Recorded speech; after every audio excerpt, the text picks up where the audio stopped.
Il flotte depuis un certain temps une atmosphère lourde dans les rédacs des médias pudiquement appelés mainstream, anglicisme désignant des médias collaborationnistes de la colonisation de peuplement de la France par l'Afrique et le monde musulman. Comme entre 1940 et 1944, ces médias vivaient depuis les années 80 dans le confort d'une idéologie quasi totalitaire. Et voilà qu'un vent de libération souffle sur nos ondes depuis quelque temps. CNews et C8 du groupe Canal, appartenant au groupe Bolloré, sans compter Sud Radio et bientôt peut-être Europe 1, autant de médias qui permettent aux voix de la résistance de s'exprimer. Sans contradiction ? Que nenni ! Combien de fois ai-je moi-même été confronté à des militants de l'anti-France ou de la non-France sur ces plateaux ? Je ne les compte même plus. Pas invités à débattre les représentants de l'extrême gauche, les insoumis, les islamistes, les écolos pastèques, les socialistes, les macronistes et la droite modérée ? Bien sûr que si. Et tout le temps. Et si certains refusent de venir, après tout, c'est leur choix. Zemmour, avec Face à l'info, est un minuscule contre-pouvoir médiatique face au mur épais de la pensée et de la parole de gauche dans le paysage audiovisuel français. Les mêmes qui s'indignent du vrai pluralisme des chaînes de Canal ne s'émouvaient guère lorsqu'une émission phare comme On n'est pas couché du sectaire assumé Laurent Ruquier se glorifiait de ne jamais inviter le Front National et son successeur, le Rassemblement National, sauf contrainte électorale. Même approche chez Michel Drucker et son émission Vivement Dimanche, monument du PAF. Il a invité tout le monde depuis l'extrême gauche, avec Arlette Laguiller ou Olivier Besancenot, jusqu'à la droite, mais jamais un parti, le Rassemblement National, qui représentait des millions de Français. Qui a protesté, à part les victimes de cet ostracisme ? On n'est pas couché, Vivement Dimanche. Quel est le point commun de ces deux grandes émissions populaires ? Eh bien France 2, c'est-à-dire le service public audiovisuel. La chaîne qui devrait par définition d'exclure quelque sensibilité politique que ce soit, à la condition qu'elle soit dans le champ républicain. Pas dans ce champ républicain, le FN-RN ? Mais diable, qui en décide dans une démocratie ? La justice. A-t-elle jamais considéré, cette justice, que ce mouvement était en dehors de la République ? Jamais.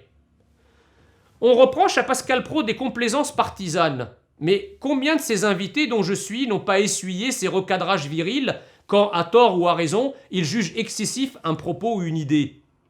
Qui n'a jamais remarqué la retenue d'une Laurence Ferrari face au camp national ? Combien de fois ai-je cordialement ferraillé avec Julien Pasquet, Nelly Denac et Sonia Mabrouk, qui marquaient leur distance par rapport à mes positions ? Qui ne se souvient des avoinés que m'a asséné Cyril Hanouna ? Mais au fait, que disait la médiacratie quand un Jean-Pierre Elkabbach balançait sur Europe 1 un infamant « Marine Le Pen, vous n'avez pas honte ?» à son invité un matin de janvier 2015 ? Elle est restée polie, Marine Le Pen. Personnellement, j'aurais répondu à Elkabbach « Et vous, vous n'avez pas honte de votre coupable complaisance vis-à-vis de tous ceux qui ont exercé le pouvoir depuis la naissance de la Ve République ?» Et que dire de Léa Salamé, scintillant comme un arbre de Noël quand elle interviewait Emmanuel Macron, mais qui se pince le nez quand elle invite un représentant du cas national ? D'Anne-Elisabeth Lemoine, qui exclut de son plateau Nicolas Dupont-Aignan parce qu'il a un peu malmené le très partisan Patrick Cohen ? Que penser de l'équipe des humoristes de France Inter, dont même Le Monde reconnaît qu'ils font exclusivement de l'humour de gauche ? Que penser de Yann Barthès et de tant d'autres, tous porte-flingues de la gauche ? Que penser enfin de la chaîne BFM Business, certes pas grand public, mais influente auprès des décideurs économiques, et dont 90% des invités roulent pour Macron et la République en marche ? Le débarquement de la Voix de la France sur les ondes françaises hérisse les détenteurs de la parole unique. C'est compréhensible. Perdre un monopole est toujours insupportable, mais c'est sain. Sain pour notre démocratie et notre nation. Ce qui les rend dingues, ces journalistes professionnels de la pensée unique, c'est le succès de CNews qui vient de coiffer BFM TV sur le poteau de l'audimat. Mais c'est aussi et surtout la possibilité de voir Europe 1 devenir elle aussi une radio pluraliste. Et selon toute probabilité, bouffer des parts de marché, tant commerciales que politiques, aux France Inter, RTL et autres France Info. Mais on va aller où si les médias deviennent de plus en plus équilibrés, se demandent ces légions de journalistes entre guillemets progressistes. Panique à bord. En réalité, il n'y a aucune menace Bolloré sur les médias français comme se plaisent à le ululer les médias collaborationnistes. Il s'opère simplement sur les ondes françaises un changement profond qui correspond à l'évolution de notre société sur le sujet central de l'identité.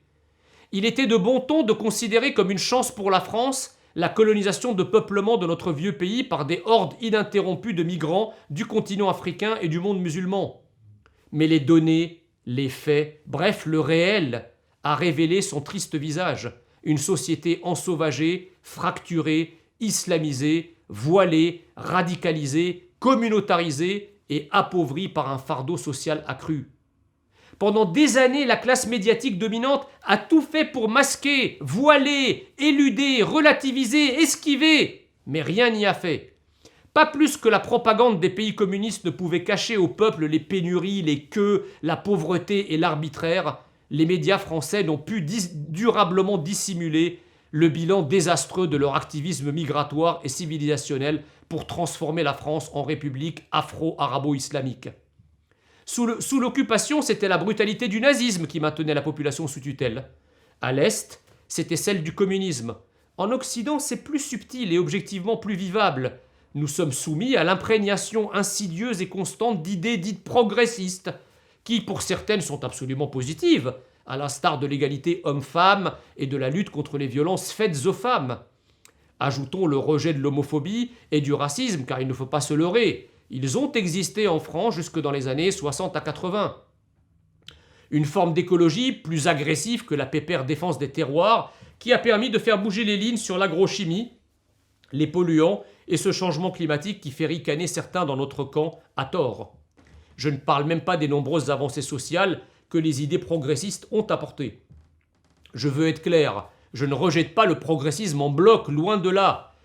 Je lui reproche de conditionner le progrès à la démolition identitaire de la France. Pour nos adversaires, le progrès est consubstantiel à l'annihilation de l'identité européenne de la France métropolitaine par la colonisation de peuplements alter-identitaires. S'y ajoute également une idéologie du genre qui veut effacer les différences entre hommes et femmes. Des différences qui ne justifient en rien des inégalités persistantes de droit et de fait, bien qu'en baisse considérable et qu'il faut bien sûr continuer à effacer. Elle promeut également le transgenrisme qui, je l'avoue, me met extrêmement mal à l'aise. Non, la France n'a rien à craindre d'un élargissement du débat d'idées, chers amis. Il paraît qu'il y aurait du racisme et du fascisme dans l'air. Le racisme actuel n'est pas dirigé contre les Noirs et les Arabes, mais contre les Blancs et les Jaunes de la part d'une partie des chances pour la France. Le racisme, le vrai, c'est la volonté d'une majorité de notre élite de remplacer le peuple des origines par des peuples nouveaux qui, installés en masse, n'ont aucune envie de devenir comme nous, mais ils ont surtout envie de rester comme ils sont. Le fascisme, c'est de jeter à la poubelle les résultats d'un référendum comme ce fut le cas en 2005. Le fascisme, c'est d'ignorer la supplique du peuple assez d'immigration en laissant des juges non élus décider ce qu'un pouvoir démocratiquement élu peut faire ou ne pas faire en interprétant avec une désinvolture sidérante notre Constitution et nos lois. Le fascisme, c'est un laxisme judiciaire honteux qui permet à la violence de petites minorités de s'imposer à la République comme au peuple. Un vent de libération, chers amis, souffle sur notre pays. Il est maintenant temps de reconquérir la France à la pointe de nos baïonnettes symboliques que sont nos bulletins de vote. Vive la France! Vive la République et vive le peuple français.